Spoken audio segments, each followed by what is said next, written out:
Voilà, donc aujourd'hui, deux parties dans mon cours.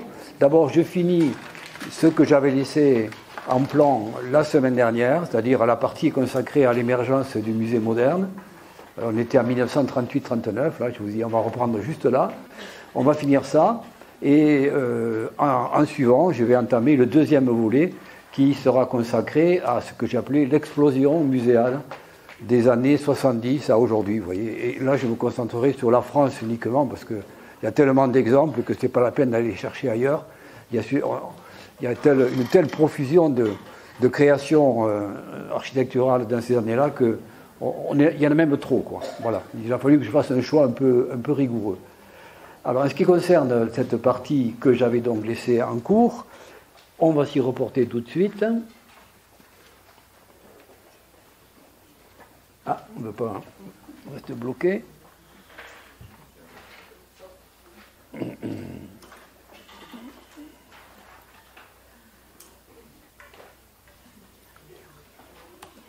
Voilà. Alors je vous rappelle un petit peu mon propos de la dernière fois, à la fin de mon cours. Je vous ai expliqué que en France, finalement, dans les années 30, on reste un peu attaché à ces grands temples de l'art qui étaient ces musées nés au XIXe siècle, et que dans les années 30, malgré les débats en cours, vous vous rappelez le titre de mon paragraphe, le remue-ménage des années 20 et 30, malgré ce remue-ménage des instances internationales, en particulier l'Office international des musées qui s'est constitué dans les années 20, et la conférence de Madrid de 1934, grande conférence qui a synthétisé en quelque sorte tout ce qui était dans l'air à ce moment-là pour proposer un nouveau type de musée, malgré ces recommandations qui d'ailleurs sont diffusées par le biais de Louis Hautecoeur, donc un Français, historien de l'art et conservateur du musée du Luxembourg, qui fait la synthèse de cette conférence et qui la diffuse dans le monde entier. Alors, malgré ces attendus-là, la France persiste un petit peu dans cette espèce de monumentalisme un peu tardif, on va dire. Et on voit bien que le palais de Chaillot, le musée des travaux publics de Perret, ou bien encore tout à côté le palais de Tokyo, reste encore très empreint de cette tradition française du palais-musée, avec des références très explicites à l'architecture classique. Alors, c'est ailleurs, justement, que dans d'autres pays, les recommandations des instances internationales vont voir le jour. Et j'ai choisi deux exemples pour terminer ce paragraphe, en 1938 et en 1939, donc juste avant la guerre, aux Pays-Bas, le musée Kröller-Müller, qui se trouve à Otterlo, c'est-à-dire dans la campagne, si vous voulez, à l'est d'Amsterdam et de Utrecht, vous voyez, donc l'intérieur des Pays-Bas, où la famille Kröller-Müller, qui est une famille d'industriels, avec grands collectionneurs d'art moderne en particulier, mais aussi de Van Gogh, l'enfant du pays, vont donc commander un musée qui a été donc réalisé par le grand architecte belge Henri van de Velde. Voilà une vue aérienne de ce musée, vous voyez, qui, pour le coup, tranche complètement avec la tradition du musée-palais, des grands monuments qu'on a vus jusqu'à présent. Ah oui, là, vraiment, la rupture est très nette, et on voit vraiment apparaître un nouveau type de musée conforme aux préconisations des instances internationales. Alors, un petit mot quand même pour préciser qui est Henri van de Velde. Je ne sais pas si vous connaissez Henri van de Velde. En tout cas, ça a été un des grands architectes du début du XXe siècle, chef de file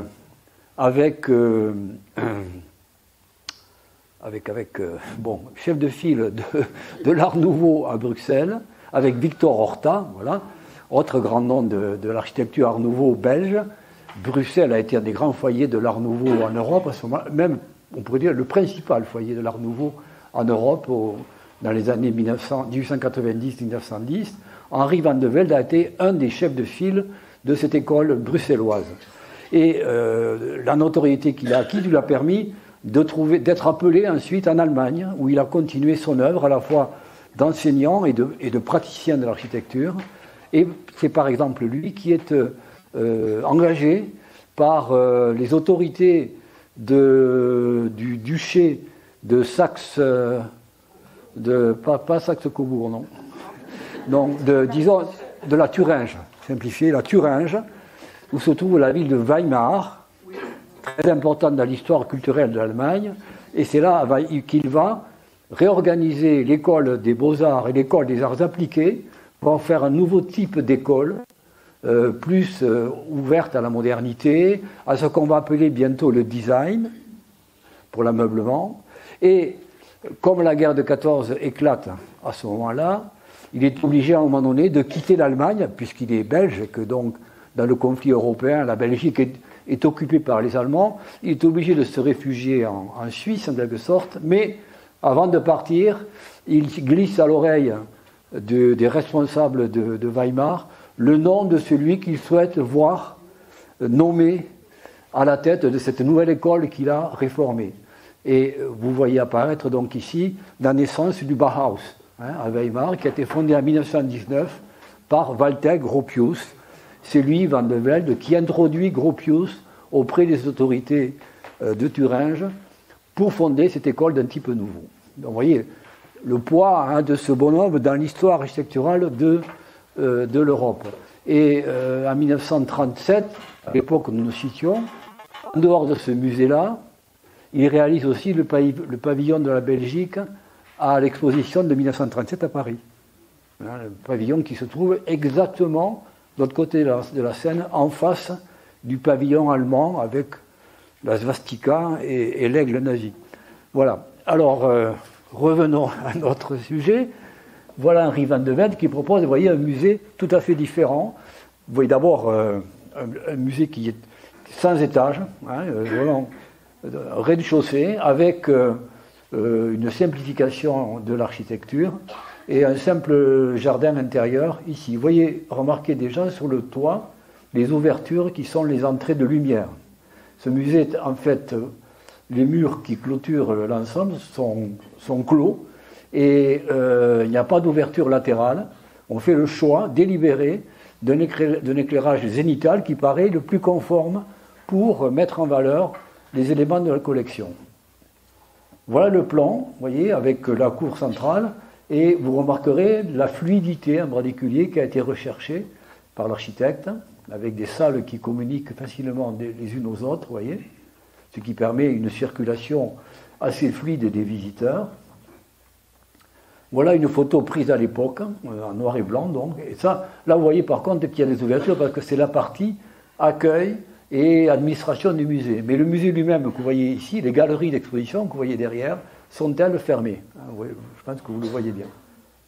Nous voici à l'intérieur, avec toujours des photos prises à l'époque. Alors vous voyez précisément les entrées de lumière, ici, et les simèses qui sont, vous voyez, épurées, où vraiment tous les éléments de décor superfétatoire qu'on a vus dans les anciens musées ont disparu au profit de la mise en valeur des œuvres pour elles-mêmes.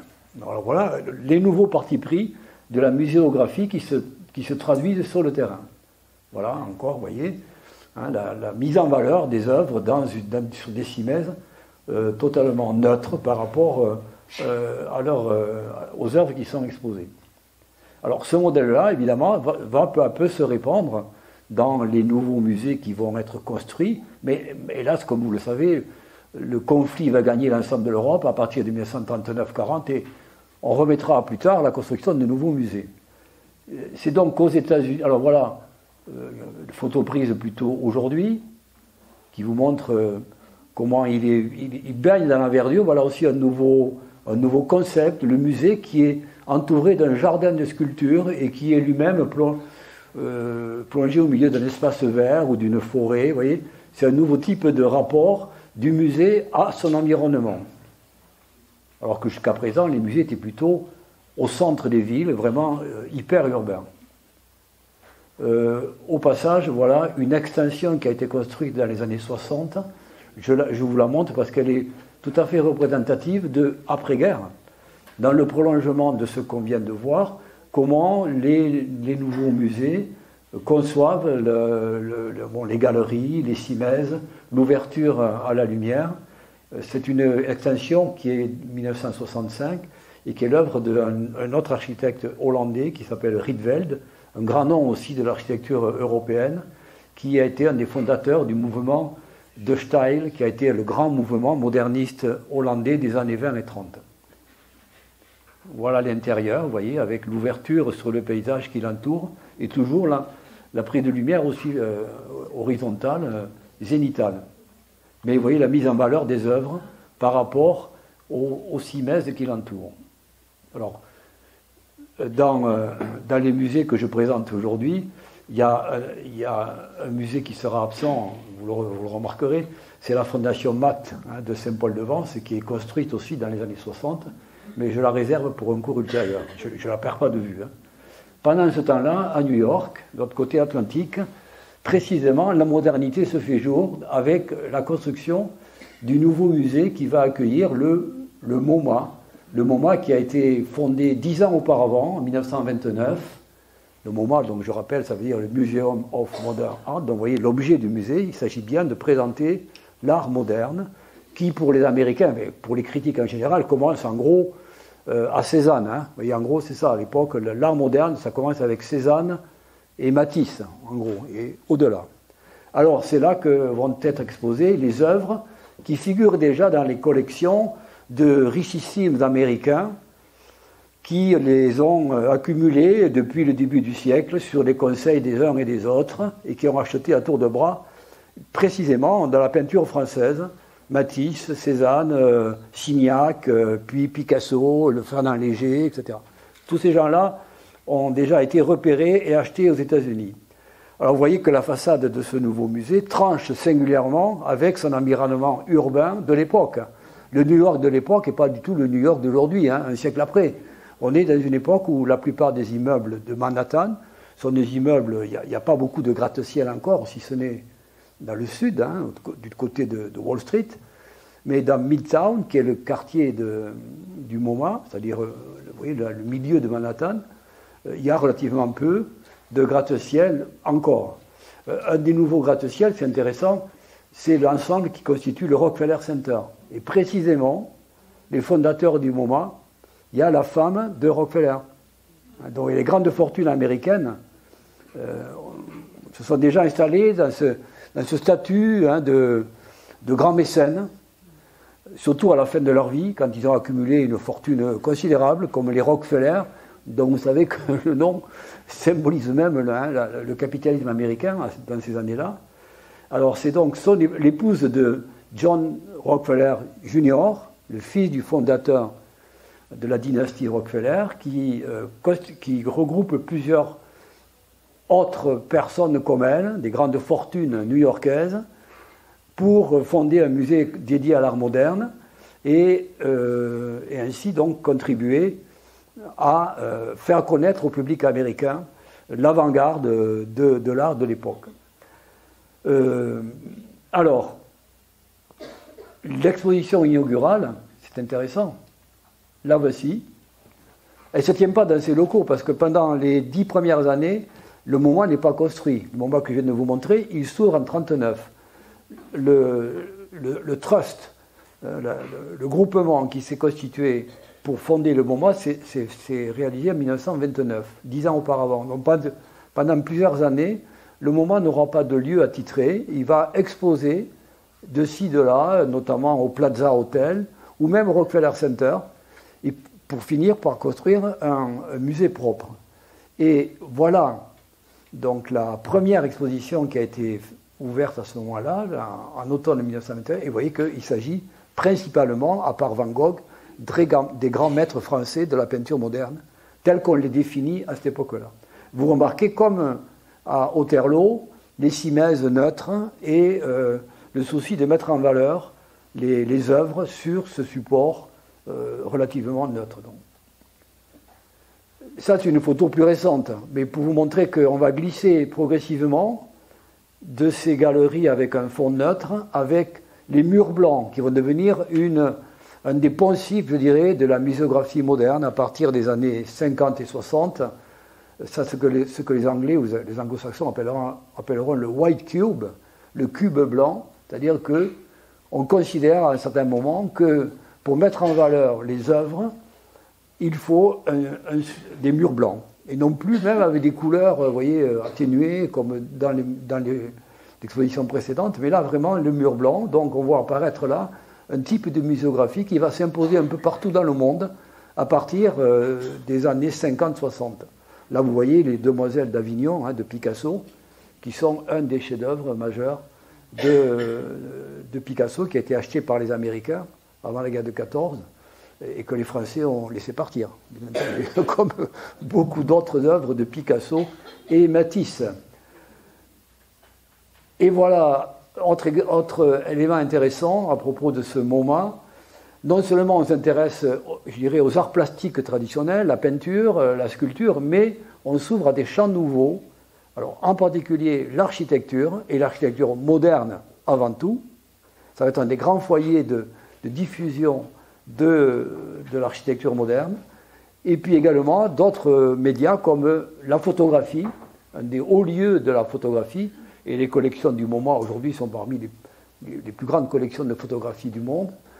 Et puis aussi, on pense s'ouvrir au cinéma, ce qui ne sera pas vraiment le cas, mais la photographie en tout cas. Alors là, vous voyez deux images, précisément de deux expos historiques, on pourrait dire, du MoMA qui se tiennent avant-guerre. La première, c'est celle de 1932, qui est intitulée, vous voyez, Architecture moderne, avec en particulier ce qu'on va appeler, précisément à partir de là, le style international. L'expression est née à propos de cette exposition qui montre aux Américains ce qui est en train de se faire en Europe à ce moment-là, depuis les années 20, autour de ces architectes d'avant-garde qui s'appellent Le Corbusier, ou Walter Gropius, ou Mies van der Rohe, et tous ces grands noms de l'architecture européenne des années 20 et 30. Et vous reconnaissez là, par exemple, ici, une salle consacrée à Le Corbusier, avec une maquette de la Villa Savoie, à Poissy, dans la région parisienne, et des photos de cette villa, ici, extérieure, intérieure. Et ici, au fond, moi qui ai étudié Le Corbusier, je reconnais ici les immeubles villas qu'il a proposés à l'exposition du Weissenhof à Stuttgart en 1929. Donc, vous voyez comment ce musée contribue à faire connaître aux États-Unis cette architecture nouvelle, née en Europe, et qui va trouver justement un grand champ d'extension aux États-Unis, que précisément les architectes européens vont exporter en quelque sorte le style international vers les États-Unis, et notamment Mies van der Rohe. Et là, vous voyez une exposition qui est précisément consacrée au Bauhaus. Vous voyez le titre de l'exposition, Bauhaus 1919-1928, qui est présenté donc en 38-39. Et vous reconnaissez ici, sans doute, le siège du Bauhaus à Dessau, celui qui a été dessiné et construit par Walter Gropius et qui est une des icônes de l'architecture du XXe siècle. Et là, on reconnaît ici la couverture du manifeste du Bauhaus de 1919 qui a été dessiné par Lionel Feininger, qui quittera l'Allemagne avec le nazisme et qui va trouver un asile aux États-Unis où il va contribuer à fonder ce qu'on va appeler le New Bauhaus aux États-Unis. Il y a un mouvement de New Bauhaus qui se constitue dans la foulée du Bauhaus d'origine en Allemagne. Voilà. Donc vous voyez, on est là à la veille de la guerre et on voit apparaître des nouveaux types de musées avec une conception nouvelle à la fois du contenant et du contenu, de la façon de montrer les choses et de la conception générale des bâtiments. Alors, nous faisons la culbute par-dessus la Seconde Guerre mondiale et ses désastres et ses destructions, et nous entrons dans la période qui suit, où l'on voit apparaître, dans le prolongement des expériences des années 30, de nouveaux types de réalisations. Alors, il y en a beaucoup, mais j'ai préféré me concentrer sur 3 exemples qui me paraissent assez significatifs de cette créativité muséale des années 50-60. Alors la première d'entre elles, par exemple, à la même époque, je disais, il y a la Fondation Marx à Saint-Paul-de-Vence, il y a le musée Guggenheim de New York, hein, de Wright. Je ne les oublie pas. Je les mets de côté pour vous en reparler dans un cours prochain où je parlerai du rôle des fondations privées dans la création architecturale et la création de musées à cette époque-là, notamment les années 60-70. Alors, nous commençons par Le Havre, avec un nouveau type de bâtiment, un nouveau concept qui apparaît, qui combine deux choses, vous voyez, le musée proprement dit et une maison de la culture. Voilà une nouvelle expression qui apparaît en France en particulier, dans les années 50-60, et qui sera impulsée notamment par André Malraux, le premier ministre de la culture de l'histoire, celui qui a été nommé par le général de Gaulle en 1958, et qui va inaugurer le poste de ministre de la Culture. Et parmi les chevaux de bataille de Malraux, mais là aussi, je prévois un cours complet sur l'histoire des maisons de la culture en France, qui mérite qu'on s'y attarde un peu. Donc, pour l'instant, retenez simplement que Malraux va promouvoir, à partir de sa prise de fonction, la construction dans l'ensemble du pays, dans des villes petites ou moyennes, d'un nouveau type d'instrument culturel qui va porter le nom de maison de la culture, mais dont l'idée remonte aux années 20 et 30 quand même. Alors, j'ai mis en sous-titre, vous voyez, un manifeste de l'espace muséal libre.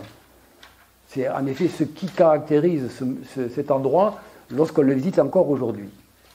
Alors, le voilà, tel qu'il se présente aujourd'hui. Il a été rénové il y a quelques années, donc il a repris un peu de pimpant.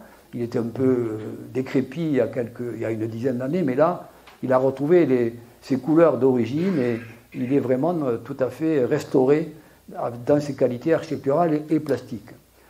Et vous voyez qu'il est précédé par une sculpture qui date de l'époque de la construction et qui faisait partie du programme de la commande publique qui a été faite à ce moment-là. Alors, où c'est qu'on se trouve si vous connaissez, je ne sais pas si parmi vous il y a qui ont visité Le Havre, qui mérite une visite approfondie, puisque vous savez peut-être que maintenant, la nouvelle ville du Havre a été classée au patrimoine mondial de l'UNESCO. Je vous rappelle que Le Havre a été rasé par les bombardements britanniques en septembre 1944 dans le cadre de la campagne de Normandie. Nous sommes pendant cet été 1944 où les Alliés débarquent en Normandie et Le Havre, c'est la porte d'entrée, c'est le grand port qui permet de rentrer sur le territoire français. Il va être l'objet d'un bombardement pour anéantir la garnison allemande, qui s'en tirera d'ailleurs assez facilement, mais la ville, elle, non. Et tout le cœur de la ville a été rasé. Bon, si vous avez vu les images de Gaza, c'est à peu près Gaza en 1944.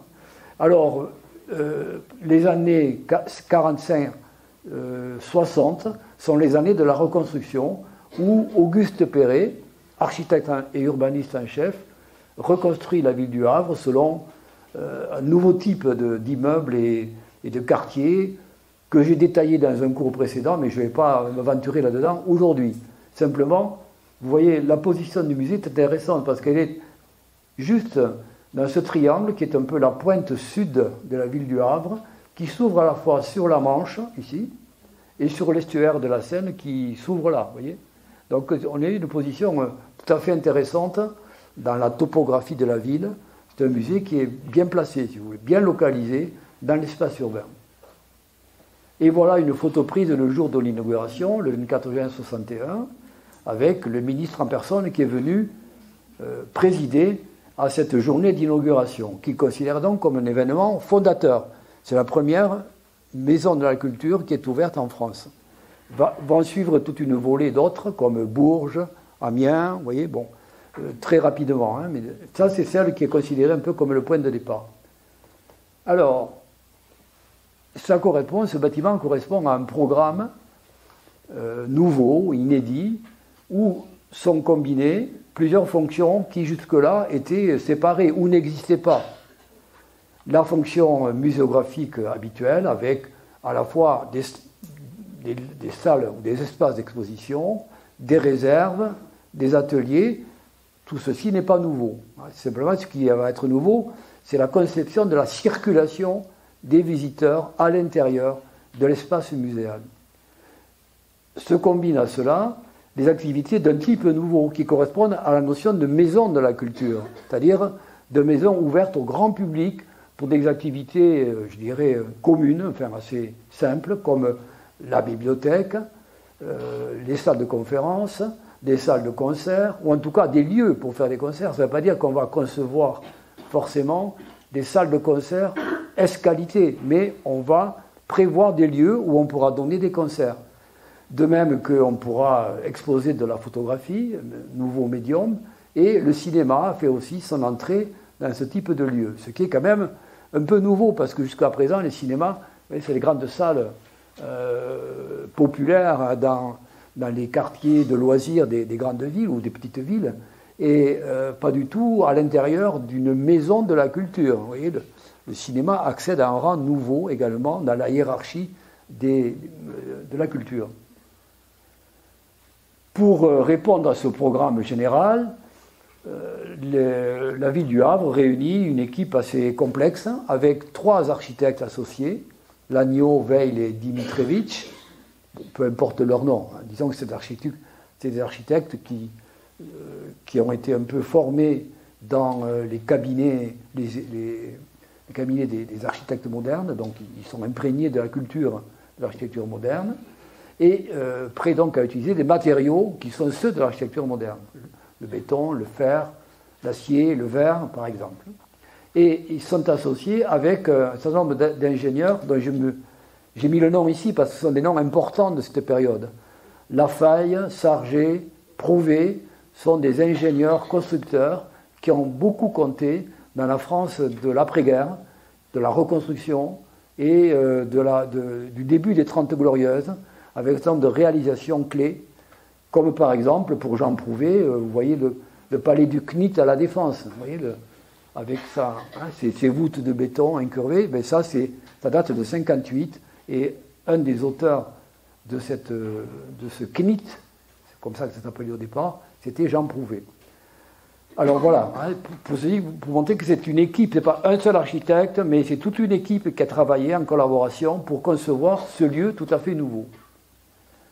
Le revoilà, pour ici mettre en particulier en relief le rôle de la lumière naturelle d'abord, dans la mise en valeur de l'édifice et la façon dont elle pénètre à l'intérieur de l'espace muséal, avec en particulier, vous le voyez, la toiture qui est elle-même constituée de lames de verre, elle est surmontée par une sorte de lame, vous voyez, de métal, qui permet comme un paravent, comme des persiennes, si on veut, des grandes persiennes, de casser un peu la lumière solaire et de permettre de la diffuser en douceur à l'intérieur du musée. De nuit aussi, vous voyez à quel point ce musée intègre un peu la lumière dans son aspect général. Alors ça s'appelle un paralume, exactement. Vous voyez cet écran que vous voyez ici, s'appelle un paralume. Il a été conçu justement par Jean Prouvé. La lumière naturelle baigne l'ensemble des galeries. Là, ce sont des photos récentes. Le musée a connu une rénovation profonde dans les années, il y a une dizaine d'années, disons, grosso modo. Donc vous voyez plutôt son aspect actuel, mais enfin, il est proche de son aspect d'origine, parce que la rénovation a consisté à lui redonner justement son aspect d'origine principalement. Alors vous voyez comment la lumière baigne cet ensemble. Imaginez que nous sommes au Havre, ville des impressionnistes, hein, Monet, on travaillait au Havre, tout ça, et si vous connaissez la région, vous savez à quel point la lumière est changeante. Hein. Ça, le ciel se couvre, se découvre, il y a une averse, et puis il y a une éclaircie. Donc, il n'était pas question de laisser la lumière pénétrer comme ça n'importe comment, sans la contrôler. Donc, mine de rien, tout ceci, tout en intégrant la lumière naturelle à l'intérieur, est très finement, si vous voulez, travaillé de manière à créer un environnement lumineux intérieur assez constant, si vous voulez, de manière à ne pas gêner les visiteurs. Et aussi que les œuvres soient correctement mises en valeur. Voilà notre aspect. Vous voyez comment ça s'ouvre largement par des baies vitrées vers le grand paysage, on pourrait dire, vous devinez l'entrée de l'estuaire de la Seine ici, et puis vous voyez des dispositifs qui permettent de contrôler la lumière, des volets, et puis ici le plafond lumineux. Je reviens à la même image, et puis vous voyez justement ici le dispositif du paralume et du verre armé qui couvre la toiture du bâtiment.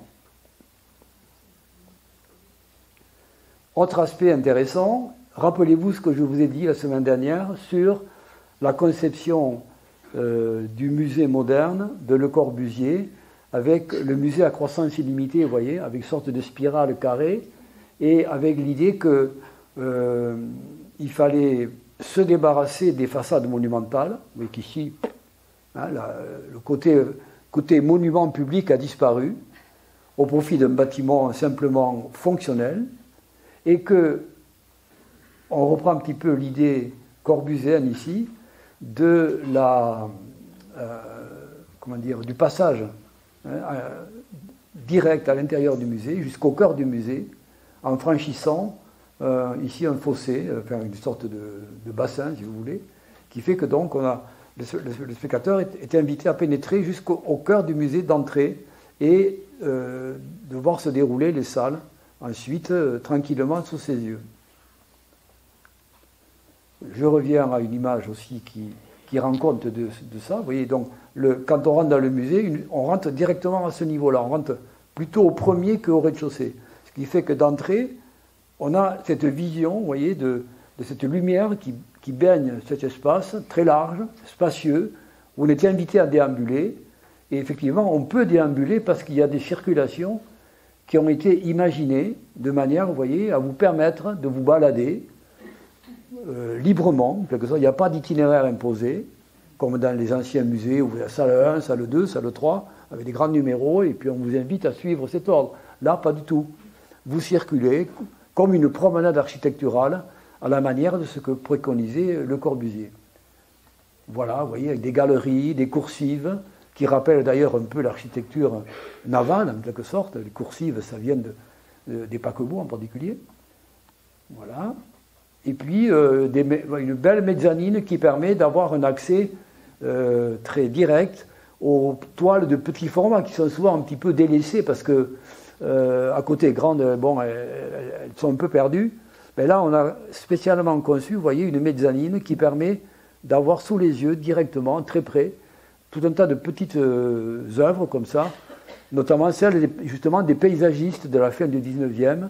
Et c'est une des spécialités du Havre, du musée du Havre, que d'avoir regroupé non seulement des impressionnistes célèbres, comme Monet par exemple, mais aussi tout un tas de paysagistes de la région, moins connus, mais qui ont travaillé un peu dans la même thématique du paysage, des ciels et des marines. Nous revoilà en 61, à l'époque, donc, le jour de l'inauguration, pour illustrer le propos des concepteurs du musée, qui consiste à dire que, précisément, ce musée, il est multifonctionnel et que l'idée, c'est l'idée de faire un bâtiment modulaire qui peut changer de fonction très rapidement, de manière à avoir dans le même lieu tout un tas d'expériences artistiques différentes. Alors, la démonstration est faite le jour même de l'inauguration, puisque, je vais reprendre là les notes que j'ai prises à ce propos, le jour de l'inauguration, le bâtiment est transformé 4 fois en une seule journée. D'abord, dans un premier temps, on accueille Malraux et on lui fait visiter le musée avec les simèzes, qui elles-mêmes, vous voyez, sont tout à fait originales. Regardez un peu en détail, vous voyez on expérimente ici un type de simèze tout à fait inédit, qui consiste en gros en sorte de toile, de bâches ou de toiles, qui sont suspendues au plafond par des petits câbles, et il y a des rails qui permettent de les déplacer éventuellement, et qui sont donc comme suspendus dans l'espace autour de vous, et vous pouvez donc circuler à l'intérieur de ce dispositif qui est tout à fait nouveau.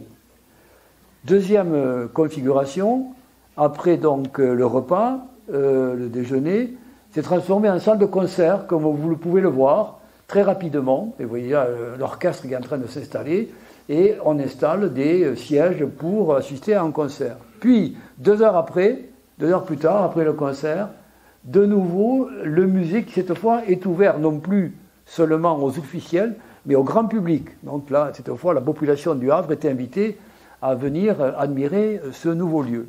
Et à 6 heures, à 18 heures, donc quelques heures après, nouvelle transformation, on va transformer l'espace en salle de projection de cinéma et on va y projeter, en particulier, le fameux Napoléon d'Abel Gans, hein, ce film un peu mythique qui a été récemment projeté au Parvis, dans sa version complète, je crois, et qui a donc été projeté à ce moment-là au musée du Havre. Alors vous voyez, voilà, justement, quelques années après encore, vous voyez comment le dispositif de mise en valeur des œuvres est tout à fait innovant, avec ce système tout à fait ingénieux, et qui permet donc, on imagine, hein, de transformer très rapidement l'espace d'exposition selon le type de peinture ou d'art qui est exposé. Et encore une nouveauté, une vraie nouveauté dans les espaces muséaux de l'époque, une sorte de cafétéria, club, vous voyez, où on peut se reposer, prendre un café ou un thé ou une boisson rafraîchissante en ayant une vue sur le paysage maritime et portuaire extérieur.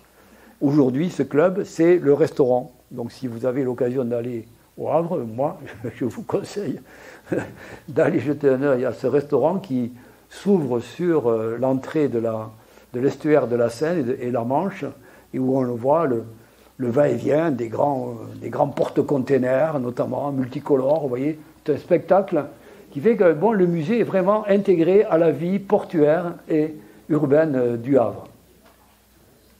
Voilà pour ce nouvel équipement en France. Alors, maintenant, on se porte en Allemagne où on va avoir la construction d'un nouveau musée qui s'appelle la Nouvelle Galerie Nationale et qui est l'œuvre de Mies van der Rohe, dont je vous ai dit, vous devez savoir qu'il a été le dernier directeur du Bauhaus qui a été fermé par les nazis très vite après leur prise du pouvoir en 1933. Donc Mies van der Rohe, pendant quelques années, a essayé de composer avec le régime, de voir s'il pouvait tirer son épingle du jeu et avoir encore quelques commandes. Et puis au bout de quelques années, il a compris que c'était un peu mal barré. Donc il est parti aux États-Unis, lui comme Walter Gropius, et il va refaire une nouvelle carrière aux États-Unis. Et il est, on pourrait dire, le père de l'architecture de verre et d'acier des États-Unis qui va se répandre dans le monde entier. Et là, il fait son grand retour à Berlin. Vous voyez, après son exil américain, il revient pour une grande commande publique à Berlin au début des années 60. Je vous rappelle que le début des années 60, c'est la construction du mur en 61. Pour rappeler ce contexte de Berlin, qu'est-ce que c'est que Berlin en 62 ? Bon, Berlin en 62, c'est une ville qui est coupée en deux, hermétiquement, et où Berlin-Ouest est un îlot inclus dans la RDA, dont on ne sort pas, sauf par une autoroute ou un couloir aérien, et donc il vit un petit peu comme une forteresse assiégée, mais qui tient justement face aux autorités de la RDA et de l'Union soviétique à montrer qu'elle est toujours une terre de liberté et de modernité. Et précisément, à ce moment-là, elle va décider de construire ce grand musée consacré à l'art moderne, qui est précisément un art qui est plutôt décrié à l'Est. Dans les pays de l'Est, qui sortent lentement du stalinisme, l'art moderne, tout ça, ça n'avait pas... ça avait mauvaise presse pendant longtemps. Et donc, ce n'est pas des pays qui se caractérisent par une avant-garde particulièrement notable. Par contre, Berlin-Ouest joue la carte de la modernité. Elle a toujours joué cette carte comme un foyer face à l'Est, et précisément, elle va commencer à élaborer un nouveau quartier qui s'appelle le Kulturforum, le Forum de la culture, où on commence à construire un certain nombre d'équipements qui vont caractériser la modernité de Berlin. Le premier d'entre eux, c'est la célèbre Philharmonie. La Philharmonie de Berlin, mondialement connue, a été construite quelques années auparavant, juste à côté. Alors vous voyez ce bâtiment qui est caractéristique du style de Mies van der Rohe. Je vous rappelle que Mies van der Rohe, c'est l'auteur de la formule célèbre « less is more », moins c'est plus, c'est-à-dire suppression des éléments décoratifs, privilégions la forme, le volume dans l'espace, c'est ça qui compte en architecture. Et là, vous en avez vraiment une concrétisation tout à fait extraordinaire, avec cette sorte de boîte de verre surmontée par une sorte de plafond métallique constitué de grandes poutres et de caissons qui couvrent l'ensemble d'un seul tenant, sans point d'appui intermédiaire. Voilà à l'extérieur le bâtiment qui repose sur une sorte de grand socle où il y a des sculptures de l'époque. Vous voyez là une sculpture de Calder. Et dans le fond, une église qui est une église néo-romane du XIXe siècle. Voilà la maquette qui vous montre qu'en fait, ce que je viens de vous montrer, ce n'est qu'une partie d'un ensemble beaucoup plus vaste. Et ça repose là où j'ai pris la photo, si vous voulez, c'est par là, sur cette plateforme, devant cette partie-là. Mais on est en fait sur le plafond d'un bâtiment qui est plus bas et qui lui aussi constitue une galerie d'exposition. Là voilà, vous voyez, dans le contexte de l'époque, c'est une photo des années 60 à peu près, où vous voyez à quoi ressemblait le Berlin de cette zone à l'époque. C'était plutôt à l'origine un quartier qui était une espèce de no man's land, en fait, coupé ici, le mur de Berlin passait là, ici, là derrière, à l'endroit qui était autrefois la Potsdamer Platz. Voilà. Donc, quand on construit ça, on est vraiment dans un no man's land, d'ailleurs, d'autant plus que ici, c'est l'endroit où Albert Speer, l'architecte chéri d'Hitler, avait commencé à raser des maisons et déblayer le terrain pour construire la fameuse Germania, vous vous rappelez, la capitale rêvée par Hitler, celle qui devait être la capitale de l'empire du Troisième Reich pour Milan, et que dont les plans avaient été dessinés par Albert Speer. Et il avait commencé à déblayer le terrain pour commencer à aménager cette fameuse Germania. Et puis bon, la fête de la guerre est arrivée et tout ça a été abandonné, bien entendu. C'est là qu'on a construit donc cet ensemble-là. Et vous voyez les deux niveaux qui constituent deux galeries superposées, l'une consacrée au fond permanent et l'autre à des expositions temporaires. Je tenais à vous montrer quand même le tour de force de technique architecturale qui a été la construction de ce bâtiment voulu par Mies. Alors, vous voyez le fameux plafond, la couverture du bâtiment a été construite au sol, en un seul bloc, vous voyez. Et puis, on a installé des vérins hydrauliques très puissants, 8, je crois qu'il y en avait, et en 24 heures, on a élevé cette ossature et on l'a positionnée à sa hauteur définitive. Vous voyez, des photos prises dans la même journée qui vous montrent comment tout cet ensemble monte en l'air jusqu'à arriver à sa position définitive. Et voilà, c'est terminé. Le lendemain, c'est en place. Et on commence à aménager la clôture de métal et de verre en dessous. Tiens, à propos, vous voyez la Philharmonie. Là, voilà la Philharmonie. Voilà l'état de ce quartier en 1962-64, vous voyez. Ça, c'est l'arrière de Tiergarten, par exemple. Et puis, si on est attentif, on voit ici ce qui est resté du Reichstag. Ici, là. Voilà. Voilà le bâtiment terminé. Bon, à peu près en voie de terminaison. Et ici, voilà, vous voyez, cette nouvelle conception de l'espace muséal qui est offerte, bien entendu, à l'art moderne. Ici, on est dans un musée d'art moderne. Et donc, il faut des espaces nouveaux pour des œuvres qui sont... Il y a toujours des toiles, évidemment, hein, mais il y a aussi de plus en plus des nouveaux objets qui qui ont besoin d'espaces différents. Et je crois que ce type de galerie correspond au nouveau type d'œuvre qui commence à apparaître dans l'univers de l'art moderne et contemporain. Donc, une très belle réalisation. Et nous terminerons ce tour d'horizon de ces 3 exemples que j'ai choisis par le musée des Beaux-Arts de Besançon, qui est vraiment un véritable bijou que j'ai découvert personnellement l'été dernier. J'en avais entendu parler, mais je ne l'avais jamais visité, et j'ai eu l'occasion de le visiter l'été dernier, en pensant à vous notamment, en pensant à ce que je pourrais en faire l'année prochaine. Et donc, voilà, j'ai fait une moisson de photos tout au long de ma visite, dont je vous propose ici un petit résumé. Alors, historique des lieux.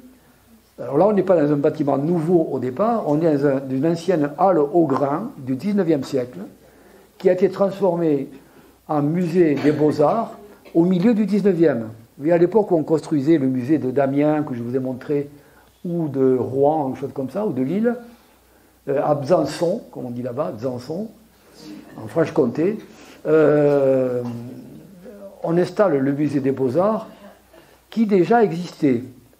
La ville s'enorgueillit, dit-elle, d'avoir le plus ancien musée des Beaux-Arts de France. Alors, il y a eu une première mouture fin 18e, puis une deuxième mouture milieu 19e, et puis voilà la mouture années 60. Alors vous reconnaissez le bâtiment du 19e, un style néoclassique, on va dire, pour simplifier. Très beau bâtiment, hein, très harmonieux, très équilibré, et qui se situe sur une des places, sinon la place la plus fréquentée de la ville. Donc on est au cœur de la vie de la cité. La vieille ville de Besançon, qui est une très belle ville d'ailleurs, commence à partir de là. Vous savez sans doute que la ville de Besançon est installée dans la boucle du Doubs, hein, qui constitue en soi d'ailleurs un très beau paysage urbain. Alors revenons à notre musée. Louis Miquel, c'est un disciple de Le Corbusier. Alors il se trouve que ce nouveau musée a été voulu dans ces années 60 parce qu'il a reçu un don d'un riche collectionneur, dont je cherche le nom parce que je l'ai un peu oublié là, Georges Besson. Voilà. Georges Besson était lui-même un collectionneur d'art moderne, et à la fin de sa vie, il a voulu faire don de sa collection au musée municipal des Beaux-Arts, à la condition expresse qu'on fasse construire une extension de ce musée par Le Corbusier. C'est un admirateur de l'architecture, donc c'était la condition un peu sine qua non. Je vous donne ma collection, mais il faut une extension de Le Corbusier. Bon, on contacte Le Corbusier, on est au début des années 60. Le Corbusier, bon, le musée de Besançon, c'est le cadet de ses soucis. Il est occupé par Chandigarh en Inde, vous voyez, tout ce genre de choses. Donc, le petit chantier de Besançon, il dit non.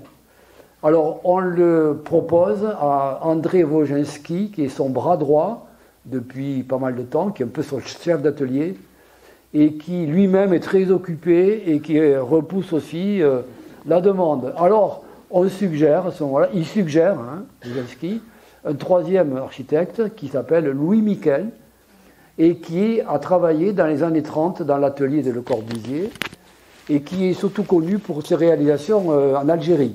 C'est trouvé un architecte qui a construit en Algérie à ce moment-là, avant ce moment-là. Donc il n'est pas tellement connu pour des réalisations de type musée, mais malgré tout, il est un disciple de Le Corbusier. Donc on répond en partie aux vœux exprimés par le collectionneur. Et lui, donc, il fait le choix d'aménager l'extension du musée, non pas hors du musée, ce qui aurait été un peu la logique habituelle, mais au cœur même du musée, dans la grande cour carrée qui figurait à l'intérieur de la halle au grain du XIXe siècle, dont je vous rappelle que les galeries étaient occupées par le musée des Beaux-Arts. Hein, il avait été reconverti déjà en musée des Beaux-Arts. Donc il fait ce choix assez audacieux, et il s'inspire notamment des conceptions corbuséennes du musée illimité que je vous présentais la semaine dernière, avec des rampes, l'idée de la promenade architecturale, de la découverte pas à pas des espaces inédits, vous voyez, au fur et à mesure que vos pas vous guident à tel ou tel endroit. Je vais essayer de vous l'illustrer. Alors vous voyez, un parti pris assez audacieux qui consiste à installer une sorte de grand cube finalement au sein de ce musée, à l'intérieur, de grandes cours carrées, avec des grandes lames de béton et des rampes qui vont permettre de circuler. Il supprime les escaliers, en gros, car il dit justement que les escaliers, ça introduit une rupture, vous voyez. Le simple fait de gravir des marches crée une rupture dans votre déambulation, et il préfère installer des rampes qui vous permettent d'accéder doucement aux différents niveaux, en douceur.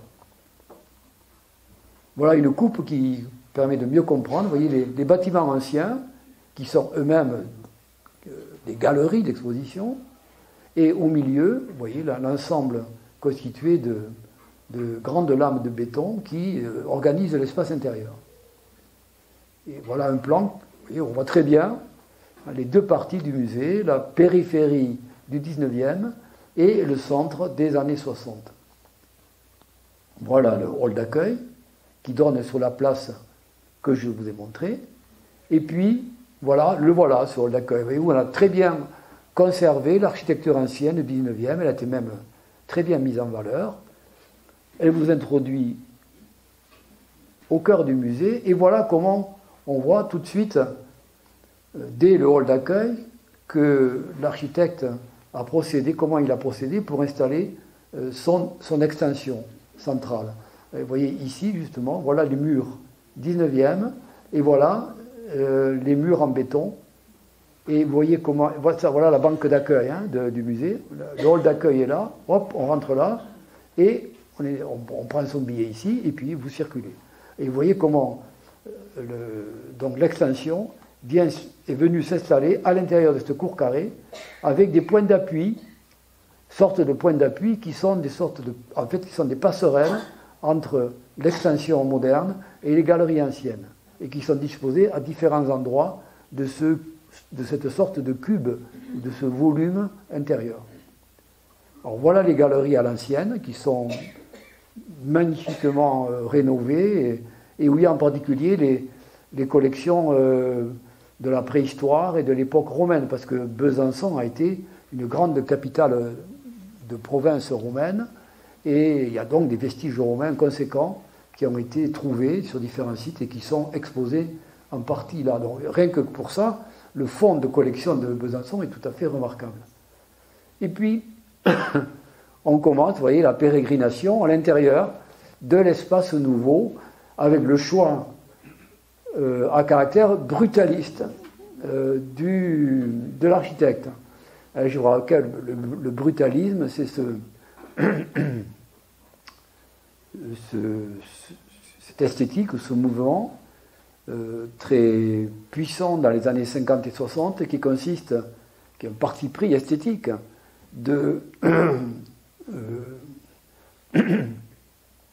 d'utiliser le béton brut de décoffrage. Le brutalisme ne vient pas de brutal, contrairement à ce qu'on pourrait penser, mais il vient de brut.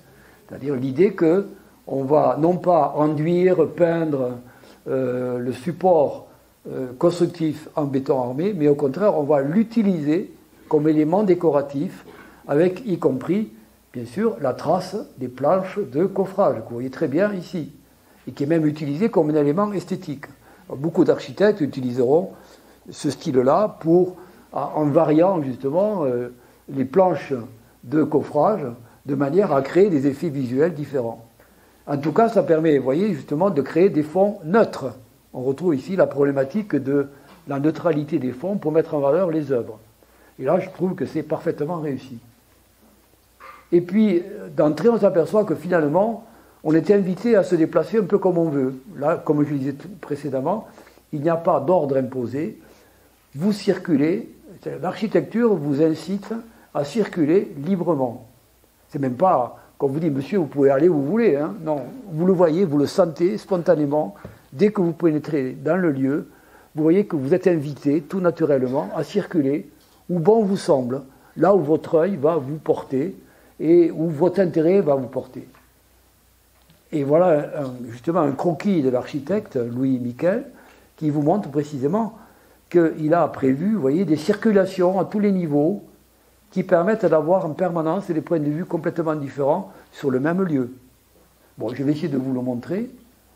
Voilà par exemple un lieu où, vous voyez, ici à rez-de-chaussée, vous avez des sculptures médiévales ou de la Renaissance qui sont associées à une œuvre d'art contemporain.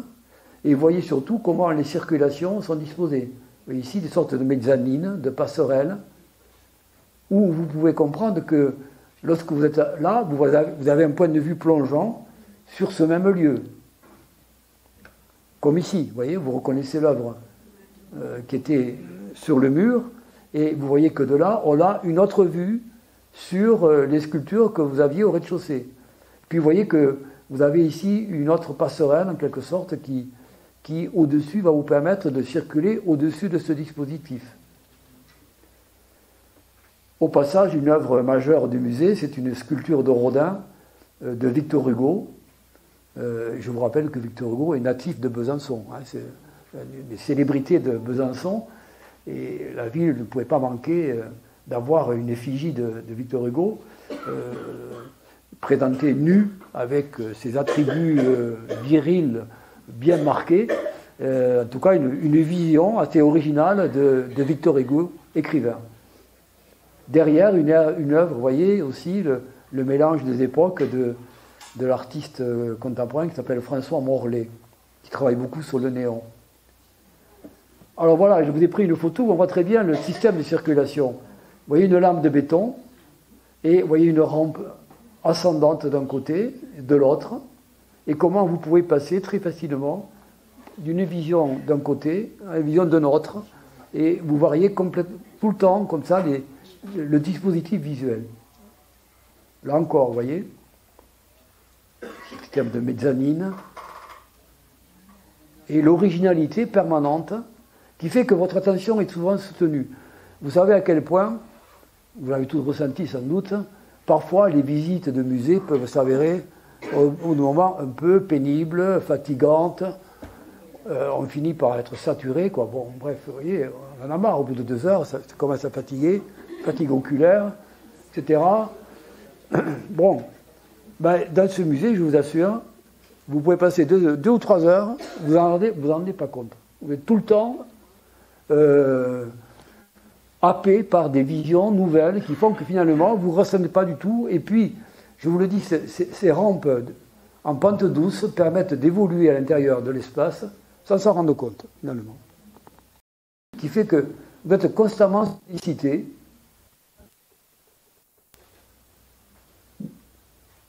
avec parfois des points de vue tout à fait saisissants sur des œuvres qui sont mises en valeur.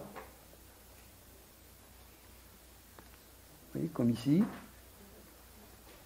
Voilà, bon,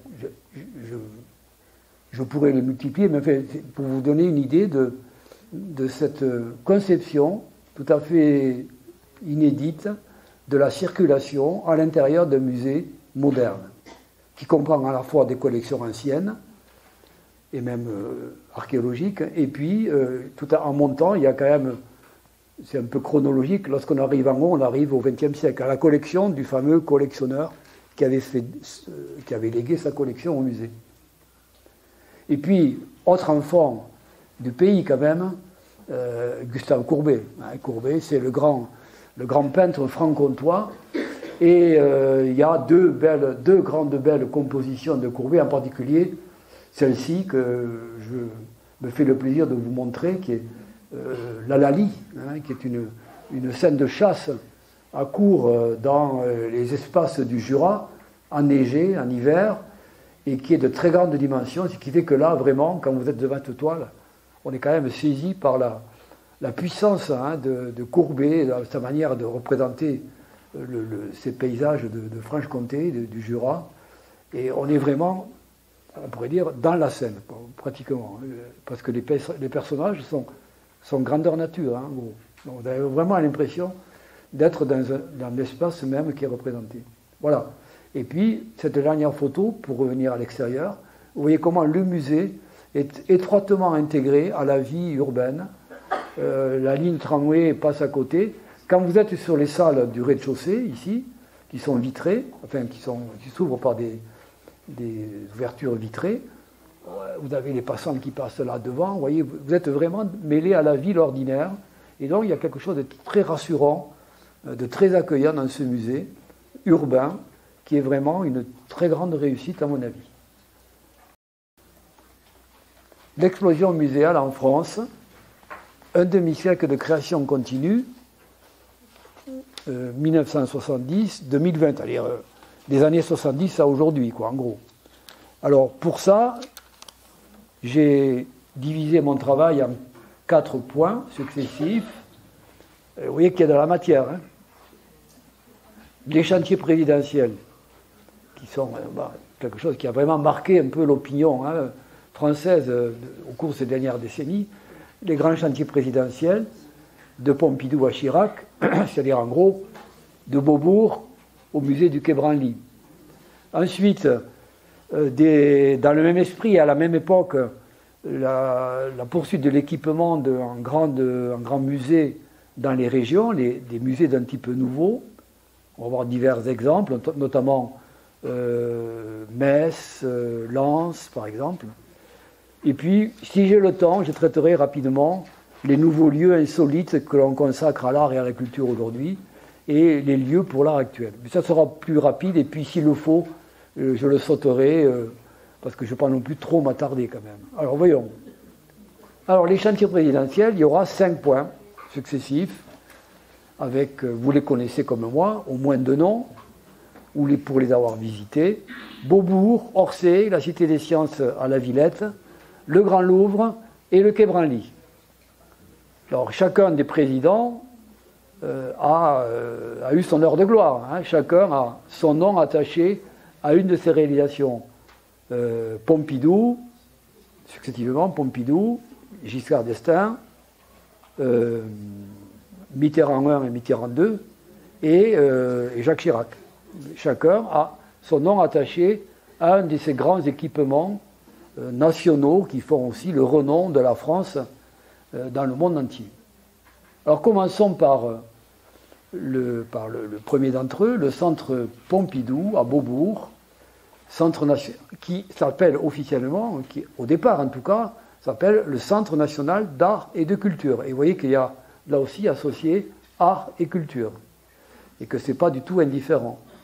Alors, parce qu'en effet, c'est un projet tout à fait innovant aussi, dans ces années 70, qui sont des grandes années d'innovation en matière artistique et culturelle.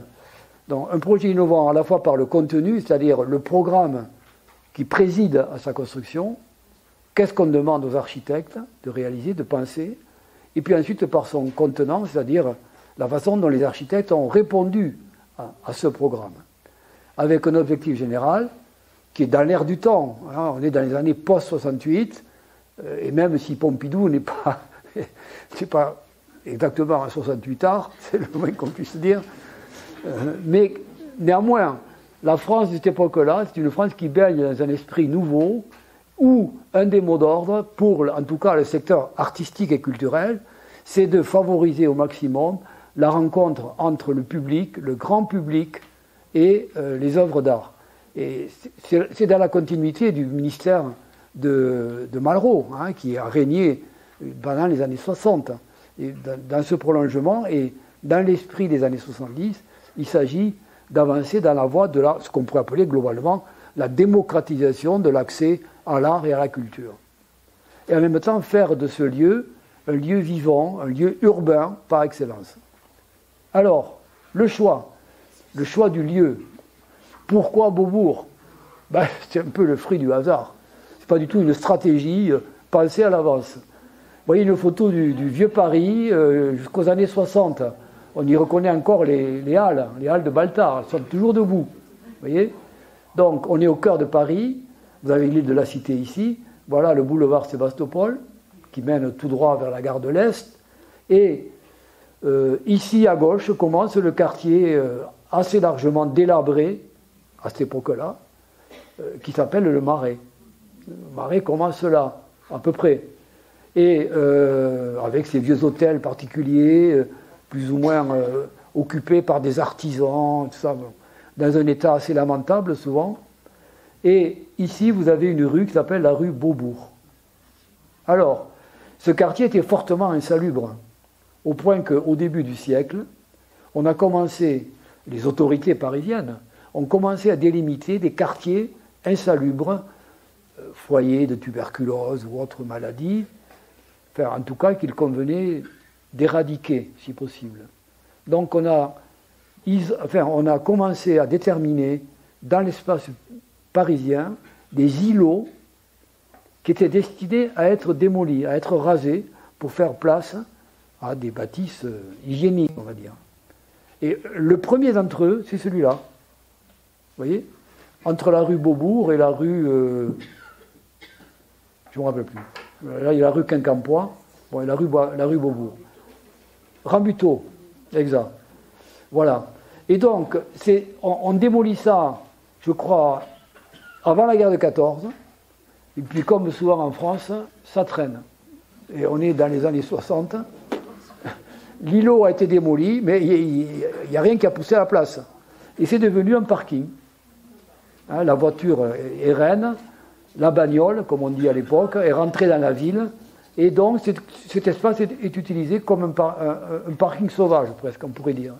Et il paraît que Pompidou, avec son épouse Claude, tous les deux, d'ailleurs, amateurs d'art moderne, et surtout Claude, en particulier, passant dans le coin, se sont demandé, mais qu'est-ce que c'est que ce truc qui est vide là, ça ne sert à rien.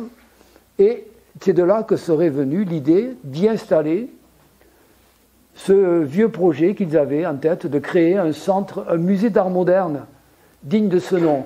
Car jusque-là, les seuls musées d'art moderne proprement dit à Paris, c'était ce que je vous avais montré la semaine dernière, le palais de Tokyo. Hein, le musée d'art moderne de la ville de Paris et le musée national d'art moderne. C'était les seuls lieux, vraiment, qui étaient des musées importants, avec une collection importante. Donc, la décision est prise en 1969 de consacrer cet espace à cette réalisation. On organise un grand concours international où il va y avoir des dizaines et des dizaines de projets qui vont être présentés. Le jury, et c'est important, est présidé par Jean Prouvé. Jean Prouvé, l'ingénieur constructeur adepte du métal et qui a construit des choses remarquables des années 30 aux années 50. C'est lui et qui a été le professeur qui a enseigné au Conservatoire des Arts et Métiers, tout près de là, rue du Faubourg Saint-Martin. Et c'est lui qui préside le jury. Et c'est lui qui pèsera beaucoup pour qu'on choisisse le duo de ces jeunes architectes qui doutent de rien, jeunes architectes qui ont à peine la trentaine, ce qui est très jeune dans la profession, Renzo Piano et Richard Rogers, donc un Italien et un Britannique, qui présentent ce projet qui va un peu estomaquer l'opinion à ce moment-là par rapport aux habitudes visuelles dans Paris. Alors, outre le choc, en quelque sorte, provoqué par ce choix, il y aura ensuite toute une polémique qui s'ensuivra sur est-ce bien raisonnable de construire un bâtiment de ce type au cœur du vieux Paris. Bon, laissons ce débat parce qu'il est complètement dépassé aujourd'hui, mais il a eu cours à ce moment-là. Et voilà la maquette qu'il présente, voilà le projet qu'il présente pour répondre au programme qui a été décidé à ce moment-là, avec ce bâtiment qui se caractérise en particulier par ces structures métalliques visibles, qui sont extériorisées même, de façon explicite, de manière à les rendre vraiment clairs, que le bâtiment soit clairement identifié par les gens qui le visitent. Et ce fameux serpentin, comme on l'a appelé, la circulation extérieure des visiteurs, qui en soi est un spectacle, et qui permet à l'époque, en tout cas lorsqu'il sera construit, et que l'accès est libre, d'avoir là encore une promenade architecturale extraordinaire au-dessus des toits de Paris, hein, qui sera vraiment un must pour les touristes. Je vous rappelle qu'il y a eu une époque bénie, que les moins de 50 ans ne peuvent pas connaître, où il n'y avait pas eu d'attentats dans les avions, où il n'y avait pas de terrorisme affiché en permanence, et où on pénétrait librement dans les bâtiments publics, sans contrôle. Et donc, c'est pour dire qu'il y a eu les premières années de la construction, de l'ouverture, la possibilité de rentrer dans le centre sans visiter le centre, mais simplement de faire une balade, de monter au 5e étage, de regarder le spectacle, de prendre un pot à la cafétéria et puis de redescendre. Vous pouviez entrer et circuler librement. C'était le but. C'était ça le programme. Le programme, c'était précisément de faciliter l'accès du public à un lieu qui jusque-là était un lieu un peu intimidant. Et donc dans ce choix-là, mais je reviendrai sur la question architecturale, toutes les circulations techniques, air, eau, gaz, électricité, etc., sont rejetées à l'extérieur, comme on le voit sur la maquette ici, notamment vers la rue Beaubourg, justement, la façade de rue Beaubourg ici, avec une couleur assignée à chaque circulation, le bleu, le rouge, le vert, notamment. Et voilà, l'idée de Renzo Piano, qui est un Italien, n'oubliez pas, il est originaire de Gênes, et il a toujours son atelier, un atelier à Gênes et un atelier à Paris. Son idée, c'est précisément la place italienne, la piazza, d'où le fait que, au lieu d'installer le bâtiment au milieu de l'îlot Beaubourg, on le met sur un côté. Et la moitié de la surface est occupée par la place publique, la piazza des Italiens. Le lieu même de la vie sociale, de la promenade, où on se rencontre et où on discute. Le forum des temps modernes. Et voilà. Hein, et il conçoit donc une piazza en pente douce qui fait que tout naturellement, vos pas vous guident vers l'entrée. Vous descendez très tranquillement vers l'entrée du musée lui-même. Mais il s'inspire, bien sûr, de la célèbre Piazza del Campo de Sienne, qui est exactement conçue pour ça. Hein. Quand on est sur cette place, vous descendez doucement vers l'hôtel de ville de Sienne. Donc, il y a cette idée-là qui est dans le projet. Et puis, donc, prolongement naturel de vos pas, vous pénétrez dans le forum. Et vous voyez les noms, hein, Piazza, forum, c'est pas au hasard. Donc le forum, il est conçu comme le prolongement de la piazza à l'extérieur. Et vous y rentrez librement, hein, sans autre forme de procès. Alors maintenant, bon, il y a des portiques, etc. Bon, c'est devenu infernal. Mais ça, c'est le propre de tous les bâtiments publics et des aéroports et des gares aujourd'hui. Bon, bref. Mais à l'époque, on rentrait, on circulait tout à fait librement dans toute cette partie. Après, si le cœur vous en disait que vous vouliez visiter tel ou tel endroit, ben, vous y alliez. Voilà. Autre point important aussi, dans le programme, il y a une bibliothèque publique d'information, la fameuse BPI, qui est également conçue en accès libre. Vous rentrez à la bibliothèque, vous n'avez même pas besoin de vous inscrire. Vous rentrez et vous allez dans les rayons, vous servir librement et consulter ce qui vous plaît. Et peut-être tomber, justement, par hasard, sur quelque chose que vous n'aviez pas prévu. C'est l'idée, hein, que les gens puissent rentrer et soient mis directement au contact de la culture et de l'art, et qu'il n'y ait pas de médiation, si vous voulez, intermédiaire. Alors maintenant, le choix architectural en fonction de cette idée. L'idée, c'est de créer des grands plateaux homogènes, libres de support, qui feraient qu'on pourra aménager à l'intérieur de ces plateaux des cloisons qui pourront être déplacées selon les besoins, selon le type d'exposition, selon les moments. Donc un musée évolutif avec des grands plateaux libres qui permettent d'imaginer ce qu'on veut en termes de muséographie. et qui pourra se modifier dans le temps. Ce qui s'est avéré très juste, puisque entre le Beaubourg des années 70 et le Beaubourg d'aujourd'hui, hein, il y a eu d'énormes transformations intérieures. Alors, quel est le choix? Le choix, c'est de concevoir une sorte de grand jeu de construction, une ossature métallique, qui se résume en gros en un jeu d'équilibre, de tension et de traction, grâce à une ossature conçue comme articulée sur des grands poteaux que vous voyez ici, verticaux, il y en a 16 d'un côté, 16 de l'autre. Ces poteaux vont supporter les poutres que vous voyez ici, les poutres qui vont porter les plateaux.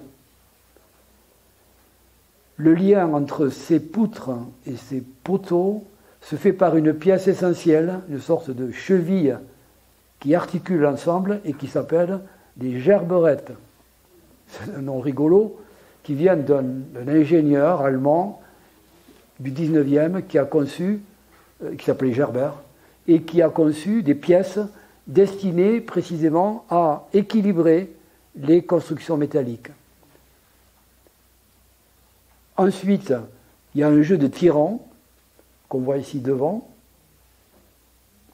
qui permet, comme le nom l'indique, de tirer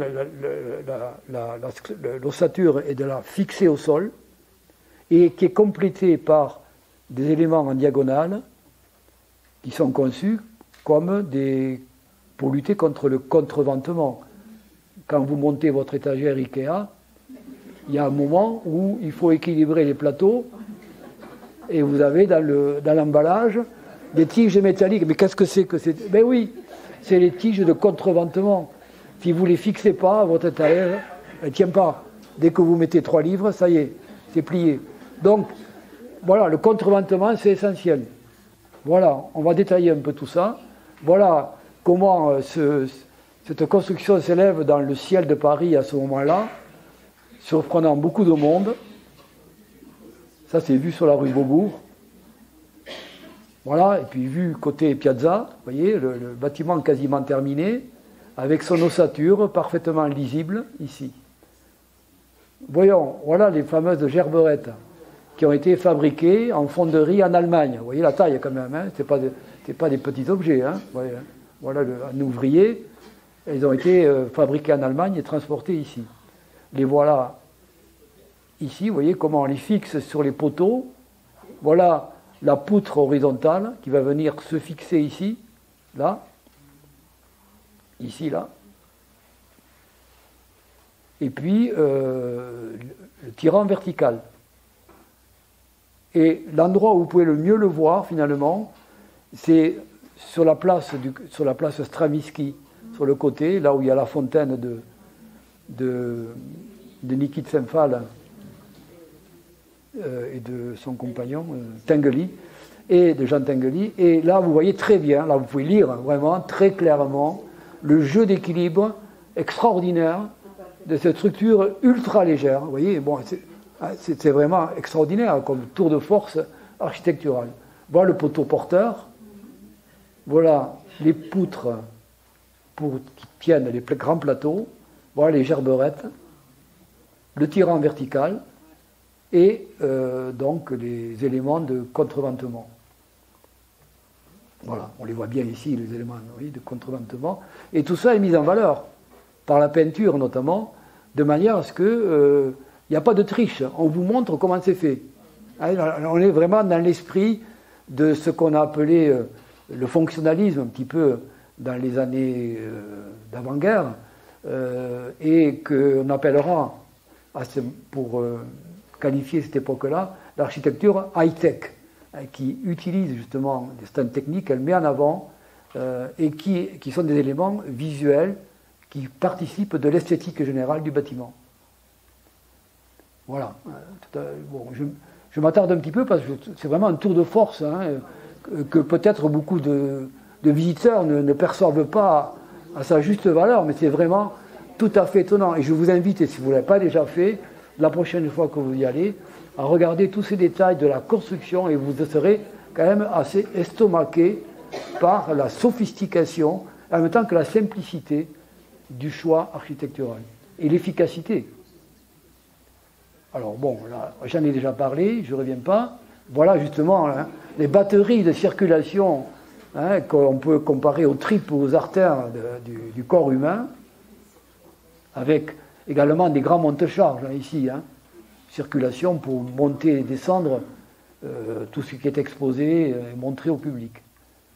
Et puis côté donc piazza, le fameux serpentin, et puis des coursives aussi, hein, qui permettent de circuler à au moins 2 grands niveaux de manière horizontale. Et c'est intéressant aussi de faire cette promenade architecturale et de regarder comme ça, comme un grand travelling, comment c'est fait d'un bout à l'autre. C'est vraiment très spectaculaire, d'autant plus que derrière vous, vous avez le grand paysage parisien. Voilà, pour cette réalisation tout à fait étonnante et qui a montré son efficacité depuis un demi-siècle qu'elle existe. Alors vous savez qu'elle va fermer là, et pour plusieurs années de rénovation, donc là, fini, il va falloir passer à autre chose. Le successeur de Pompidou, à partir de 1974, c'est Valéry Giscard d'Estaing, qui lui était pas vraiment un grand amateur d'art moderne, c'est le moins qu'on puisse dire. Hein. C'était plutôt un côté un peu Louis-Philippard, on va dire, pour être gentil avec Giscard. Mais quand même, il avait un certain goût, et il a compris qu'il y avait un musée à créer. Ça, c'est quand même... Bon, il a été assez fin pour le comprendre et en prendre la décision, qu'il y avait d'un côté le musée du Louvre, qui allait en gros jusqu'au XIXe siècle, on pourrait dire, qu'il y avait Beaubourg qui, lui, commençait au XXe siècle, et qui avait une période dans laquelle pouvait s'insérer un nouveau musée parisien, c'est un musée consacré à l'art du XIXe siècle, et en particulier de la deuxième moitié du XIXe siècle. Voilà le choix, voilà l'idée du musée d'Orsay. Enfin, l'idée d'un musée consacré aux arts du XIXe siècle. Maintenant, le choix du lieu, il est assez singulier dans l'esprit de l'époque. Justement, j'ai rappelé les grandes halles de Paris, qui ont été démolies à ce moment-là. Et je dirais sauvagement démolies au début des années 70. Je pense que ça a été un choc pour beaucoup, pour une partie de l'opinion en tout cas, de voir s'écrouler comme ça un chef-d'œuvre de l'architecture du XIXe siècle, de l'architecture métallique, et que ça a provoqué un sursaut. Je crois qu'à ce moment-là, c'est un moment clé, comme il en existe en histoire, et en histoire de l'art, où tout d'un coup, en France, on s'est aperçu que si on n'y prenait pas garde, si on ne faisait pas attention, on allait effacer tout un pan du patrimoine du pays, comme ça, bêtement. Je me rappelle qu'à la même époque, on démolit gaillardement la halle Broban, qui est un petit bijou de halle 19e, bon, absolument ravissant, et qui trouverait un usage tout à fait intéressant aujourd'hui. Bon, tout ça pour mettre des parkings ou des choses comme ça. Et c'est pas que tard, ben c'est Toulouse démolie, c'est Carmes. Bon, bref, c'est une catastrophe. Les années 60, au niveau urbain, c'est peut-être la plus grande catastrophe que le pays ait connue, même en intégrant l'époque haussmannienne, qui a fait des percées, mais qui a conservé beaucoup de choses. Bon, bref. Du coup, tout un tas de bâtiments du XIXe siècle ont été réhabilités. On les a vus d'un nouvel œil. On s'est mis, ah mais oui, ça c'est intéressant. Et notamment les gares. Or, la gare d'Orsay était à l'abandon depuis pas mal d'années, après avoir été, au XIXe siècle, en 1900, la dernière grande gare parisienne. Elle a été inaugurée en 1900, à l'occasion de la grande expo universelle de 1900, pour accueillir les trains venant au cœur de Paris depuis la gare d'Austerlitz. Vous voyez, les chemins de fer de la Compagnie d'Orléans, comme on disait à l'époque, avaient leur terminus jusque-là à la gare d'Austerlitz. Et donc c'est un peu à l'écart par rapport au centre. Donc on a voulu créer une gare près de l'expo, du site de l'expo, et on a donc choisi de le construire là, en bord de Seine, sur le quai d'Orsay, qui porte le nom d'un hôtel d'Orsay, qui est pas loin de là. Et voilà la gare, vous voyez, un peu. Alors là, c'est la gare, là, c'est vraiment la gare monumentale, hein, la gare monument, telle qu'on la concevait encore au XIXe siècle, avec une façade en pierre, car là, on est où? De l'autre côté, c'est le Louvre. Hein.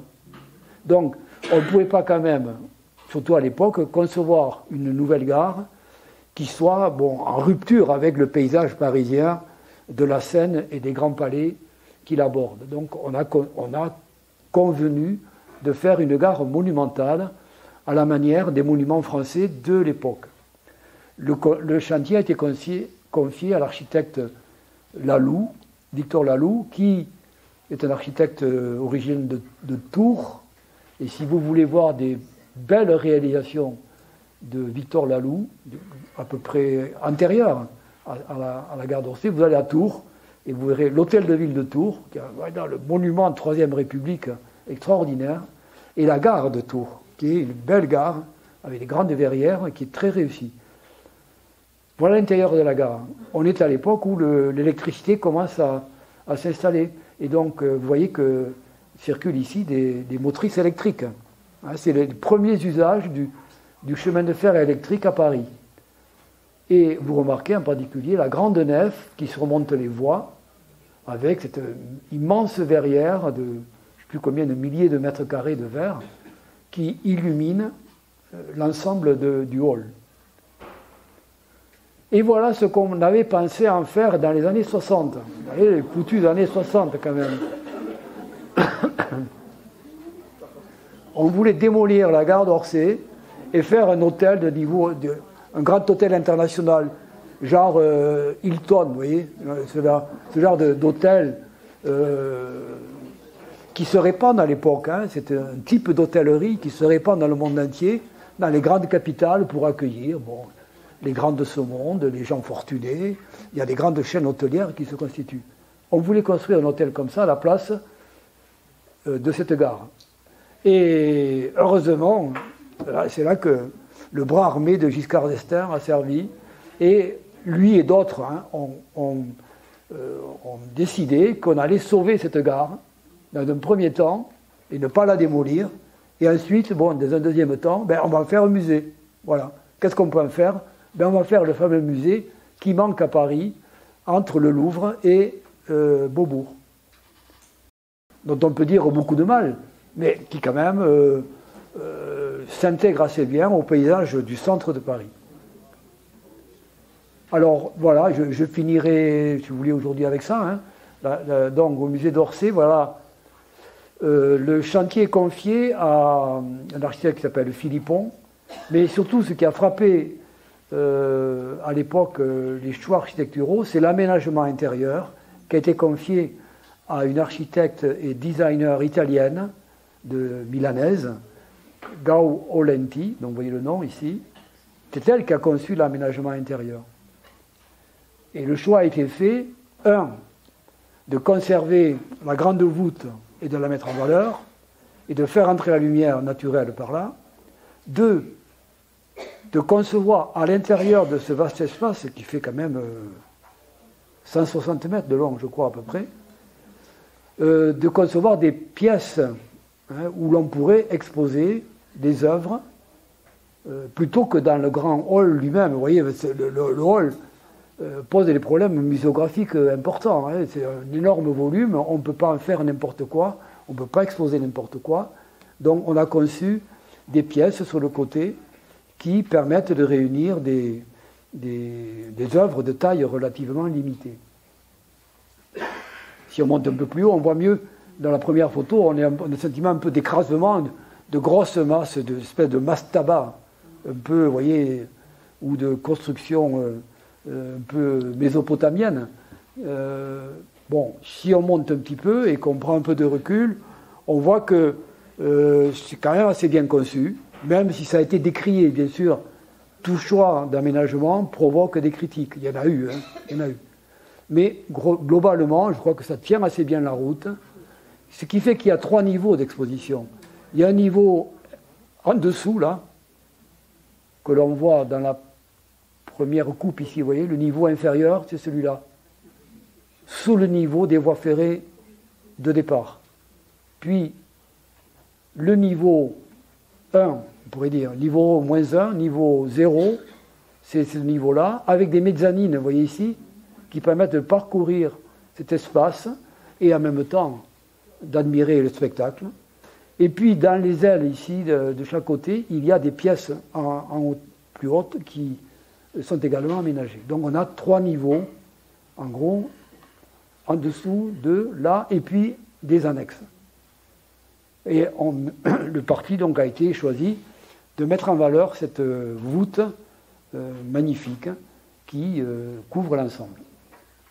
Voilà un exemple en détail, vous voyez, de la mise en valeur à la fois des éléments constructifs en métal, en fonte ou en métal, et des éléments décoratifs plus classiques. Et voilà maintenant ce musée qui, en plus, comme les voies sur berge ont été supprimées, enfin, la circulation automobile a été supprimée sur ces voies sur berge, il y a maintenant des liaisons faciles avec le niveau de la Seine, et ça fait que ça fait tout un ensemble, un environnement tout à fait agréable pour les touristes et visiteurs qui viennent là. Voilà.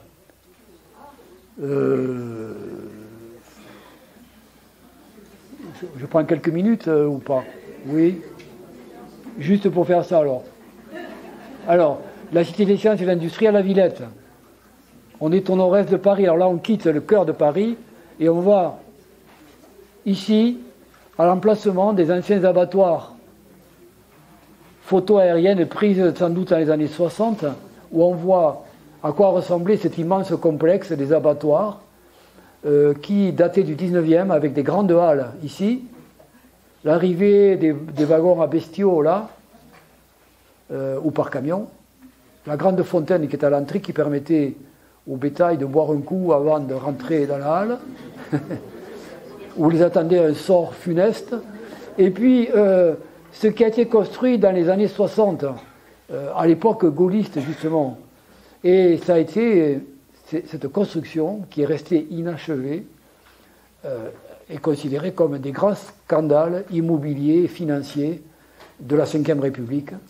Ça a été un fiasco. Bon, bref, on ne va pas se lancer là-dedans, mais c'est à partir de cet échec qu'on s'est demandé qu'est-ce qu'on va en faire de tout ça. Et donc, le parti a été pris de faire un grand parc de loisirs et d'activités culturelles. Voilà le point de départ. On a supprimé, on a démoli ces 2 halles, on a conservé celle-ci, qui sert de lieu de spectacle, d'exposition. Ici, maintenant, il y a la Philharmonie de Paris, la Cité de la Musique, bon, n'en parlons pas pour aujourd'hui. Et c'est ici que va s'installer la Cité des Sciences et de l'Industrie. On démolit ce bâtiment en béton, on conserve celui-là, et celui-là qui est transformé en Cité des Sciences et des Techniques, vous voyez ici, de l'autre côté du canal de l'Ourcq, qui est là. Et là, le début du parc de la Villette, avec, en particulier, pour ceux qui ont connu cet endroit dans les années 70, où c'était une espèce de no man's land, il y avait ici, c'était assez astucieux, dans ce petit bosquet là, ils avaient conservé des grands rouleaux en bois. Vous voyez les rouleaux de câbles, genre câbles de Lyon, etc., qui servaient au téléphone à l'époque, tout ça, des énormes rouleaux en bois. Ils en avaient conservé tout un tas, là, et je ne sais pas qui c'est qui a eu l'idée de le faire, en tout cas, ils les ont rassemblés pour faire un immense dragon chinois. Et c'était devenu un terrain de jeu pour les gosses. C'était vraiment assez fabuleux. C'était le point de départ du parc de loisirs, finalement. Et voilà donc le nouveau musée qui a été aménagé à l'intérieur de ce bâtiment, revu et corrigé, avec des grandes verrières et des grands espaces intérieurs, et puis la fameuse géode qui permettait d'avoir des projections absolument extraordinaires. À l'époque, aujourd'hui ça s'est multiplié, mais à l'époque c'était assez nouveau. Hein. Et voilà l'intérieur de cette ancienne halle, qui était la halle, au départ, elle était destinée, c'était la halle des ventes. C'est là qu'il devait y avoir la criée, où les grossistes achetaient le bétail sur pied. Voilà. Donc, bon, eh bien, écoutez, la prochaine fois, on démarrera avec le Grand Louvre et son aménagement, une des grandes réalisations de l'époque aussi. Et voilà, et je vous dis à la semaine prochaine. Si cette vidéo vous a plu, vous pouvez nous rejoindre à l'Université du temps libre de Tarbes et de Bigorre à l'adresse utl-tb.info. Et n'oubliez pas, si ce n'est déjà fait, de vous abonner.